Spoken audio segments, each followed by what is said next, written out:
കേരളത്തിലെ television rating തിരിമറി സംബന്ധിച്ച 24-ന്റെ വാർത്ത ഏറ്റെടുത്ത് ദേശീയ മാധ്യമങ്ങൾ. ഇന്ത്യയിലെ പല ഭാഷകളിലായി 20ഓളം ചാനലുകളാണ് വിഷയം ചർച്ചയാക്കിയത്. ബാർക്ക് ഡാറ്റ അട്ടിമറിക്കാൻ പല സ്രോതസ്സുകളിൽ നിന്നായി ബാർക്ക് ജീവനക്കാരൻ പ്രേംനാഥിന്റെ വാലറ്റിലേക്ക് കോടികൾ എത്തിയെന്ന വാർത്ത 24 പുറത്തുവിട്ടിരുന്നു.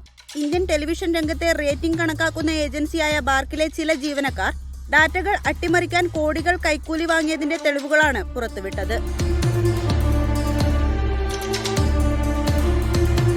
ബാർക്ക് റേറ്റിംഗ് തട്ടിപ്പ് കൂടാതെ യൂട്യൂബ് വ്യൂവർഷിപ്പിലും തട്ടിപ്പ് നടന്നു.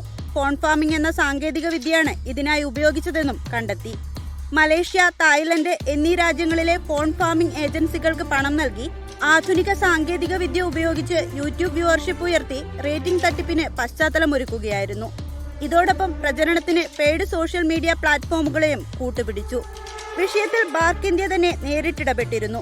ഫോറൻസിക് ഓഡിറ്റിനായി ഒരു സ്വതന്ത്ര ഏജൻസിയെ നിയമിച്ചതായി ബാർക്ക് അറിയിച്ചു. അടിയന്തരമായും സുതാര്യതയോടെയും കൃത്യമായ ജാഗ്രതയോടെയും റേറ്റിംഗ് തിരിമറി ആരോപണം കൈകാര്യം ചെയ്യണമെന്നും ബാർക്ക് ഇന്ത്യ അറിയിച്ചു.